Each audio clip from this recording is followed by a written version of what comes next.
discount prescriptions and everything else. Niagara Prince, they're going to the Niagara Casino. It's sponsored by the Sheraton. Happy seniors. All right, enough said. Rose Curry reported the Salamanca Casino bus trip scheduled for Tuesday, April 17th is filled. As always, upcoming Spring Fling Party. This is Sharon Care Board of Directors, and they always have a great deal over there, dancing and music and fooling around. It's scheduled for April 28th at the Fredonia Beaver Club. No, it's funny, I'm reading this without my glasses. I forgot to put my glasses on. No problem. I guess I print it bigger. Okay, let's see. There, Sharon Care Board members encourage seniors to get out and socialize rather than stay home alone. I agree.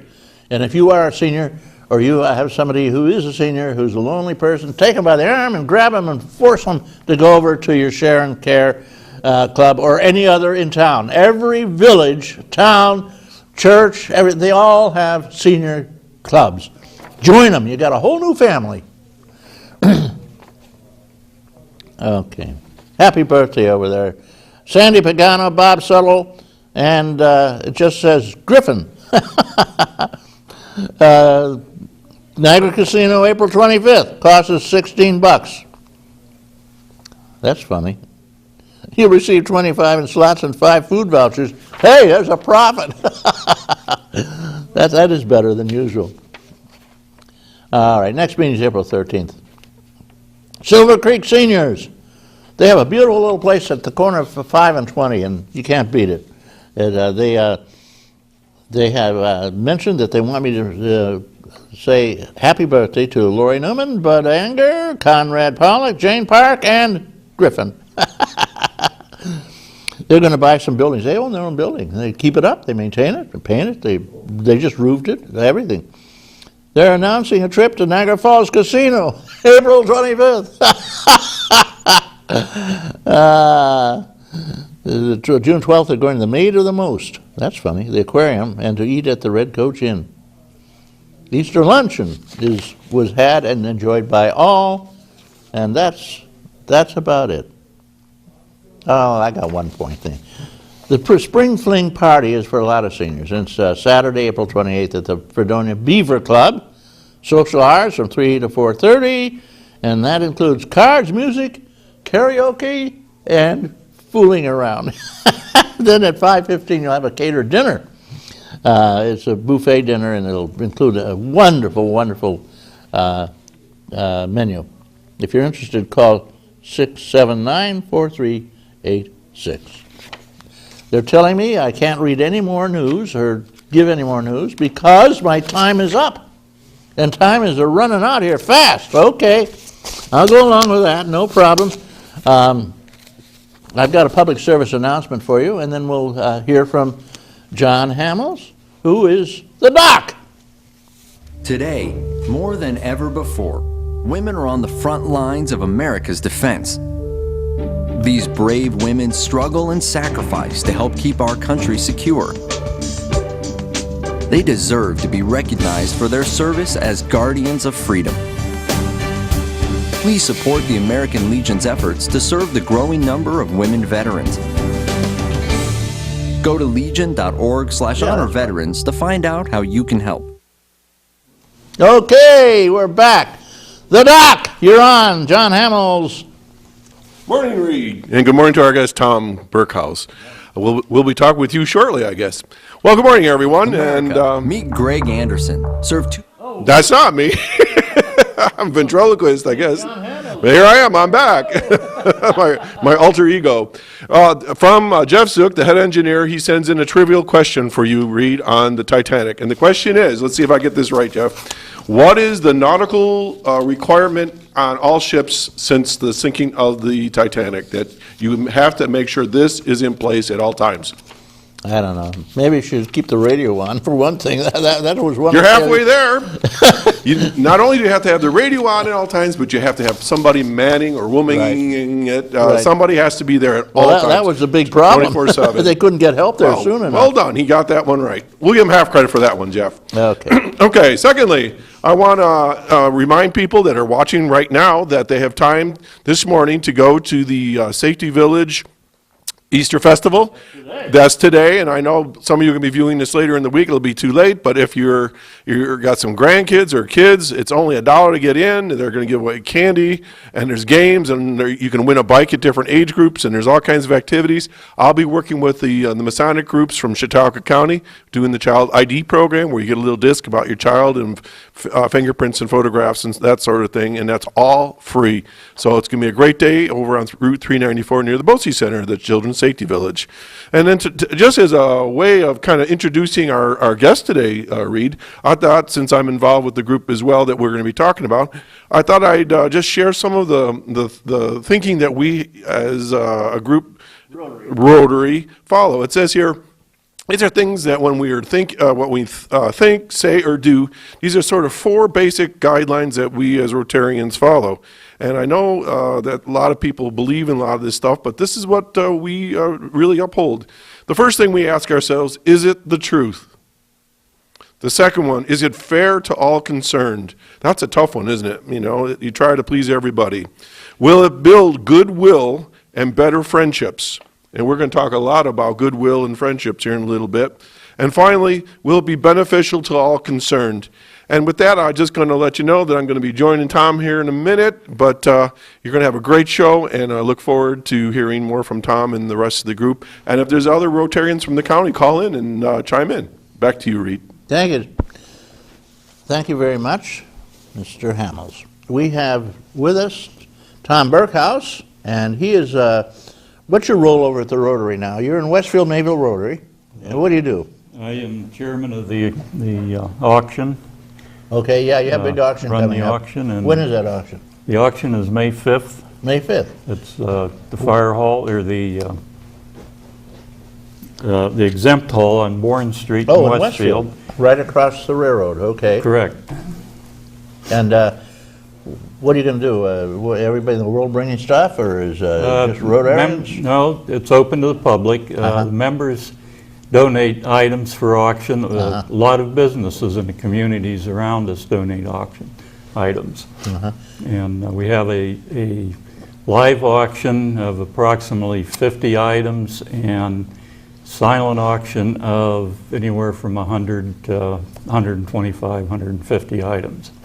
So it's a big deal. Huh? It's a big deal. It's our largest fundraiser of the year. Okay, now the Rotary, everybody's heard of the Rotary, but you know, unless you're a member, very few people have much information about it.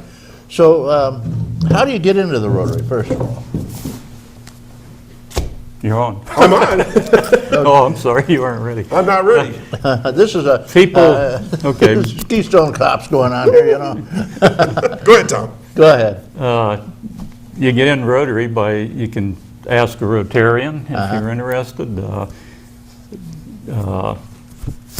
I don't know, I was asked, I guess I had never thought about how you get in. Very often you're sponsored by a Rotarian. We have opportunities that we're going to actually have this coming week at our meeting on Tuesday, where we invite people that we think are prospective members that would like to check out Rotary, and they get a chance to come in and have lunch with us and see how we work and the kinds of things that we do.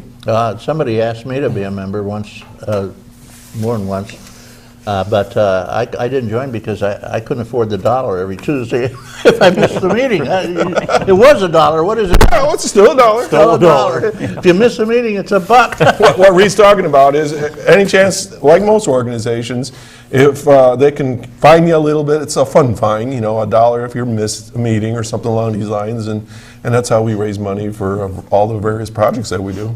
Well, go ahead, Tom. There's one point about Rotary and why I got into it that I think is important, is every dollar that's raised at fundraisers goes to community or worldwide projects. None of it is used to run the local club. That money is all raised by these fines and dues. So every cent that you contribute, if you go to the auction and buy something, every cent Goes to good works. to good works. Yeah. Now, and in the community, right? In the communities, locally communities, Yeah. and some of it goes international. Okay, so you split Uh, it. Now, tell me, what are some of your activities that you do? I know you. It's a while.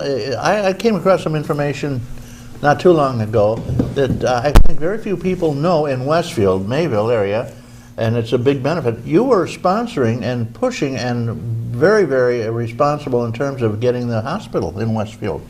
Absolutely. Which the Rotary Club basically set the groundwork for getting a hospital. Right.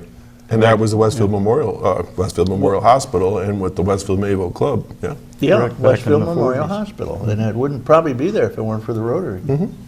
Yeah. And they still support it. Do they you? What still- do you do? Still make donations to the foundation every year. This year, we're going to be sponsoring one of the holes for their golf tournament. Oh, that's an interesting thing. You have somebody sponsors every hole, huh? Yes. Smart. Well, John, let me ask you something. How long have you been a Rotarian? About 9 years, 9 years. and I'll be president this coming year. Oh, you're the upcoming I'm secretary, president-elect, and I got a couple different titles right now. What happened to the vice president? He's going to stay put. He doesn't wanna He's be like a president. program chair. You don't always have to move ahead. Okay, he doesn't want. He's a former president. Okay, he's been through the Right. routine. President is usually a thankless position. It doesn't pay any It can money. be. To pay zero. Well, you always wind up between two different factions when you're president, and you can't make everybody happy no matter what you do. I find that even true on this show. Well, you've been on this show for quite a while now. Many years, Yeah, on and because off. you- Probably about 12, yeah. 13 years, I Yeah, think, on and a off. long time. How time passes when you're Yeah. having fun, you know? But you know, in the Rotary Club in our area, Reed, and Tom can jump in with me as well, is that we have, we got the hospital, and that will be a package that we're going to have at the auction, right, Tom? Yes. Or sponsoring the hole, the tournament committee gives us foursome for the golf tournament, and we auction it off at the auction that night. Right. And the money that raises, we donate back to the foundation of Right. the hospital. So it's a good thing. So Yeah, it's- the auction, now again, that's coming up when? On May 5th. May Right, 5. we have a poster if you that's wanna shoot Cinco that, de Randy. Mayo, you know that? It's There you almost- go, Cinco de it's, Mayo. It's the Independence of Day for Mexico. Mexico. Can't beat that. But May you 5th. you talk a lot about the senior kinds of things, and that particular auction is such a good deal. It's $10. You get a barbecue chicken dinner from salad to dessert. That's always $10 to start with. Yeah, you get free beverages. There's both beer and soft drinks. Free beer? Well, part of your $10 package. Oh, my gosh. And a chance to win $500. That's before you even bid on anything. So where can you, for $10, get a meal and a chance to win $500 plus And all unlimited the beverages? beer you can drink? All the beer you can drink. So we encourage you, we always have a good turnout. I bet you do. We do. There'll be 250 to Oh, yeah. 300 people will be at it. And do you know Dave Brown?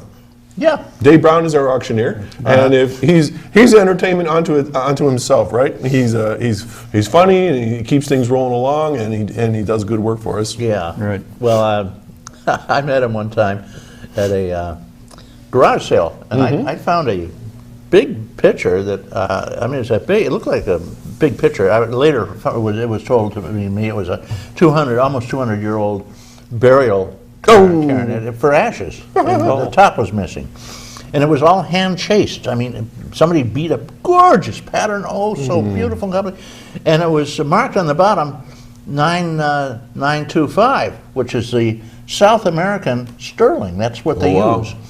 And it was, no, I think it's just 900 because they had to make it out of coins. They melted down some coins. Yeah.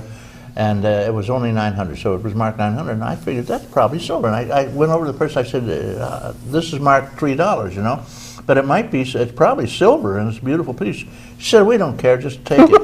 I took it, and he had noticed this. They made you an offer? And exactly. Followed me. to I the- know, Dave. We met at the next auction, and he said, I'd be interested in that. Do I hire 5? Do I hire 6? And my daughter still has it and put posies on it. It's beautiful. Okay. So anyway, we got the auction coming up, and the kinds of things, and Tom's involved with a lot of these things, and I won't steal all his thunder here, but we do scholarships for the local high schools. We do 2 $400 scholarships at Westfield, Brockton, Sherman, and Chautauqua Lake.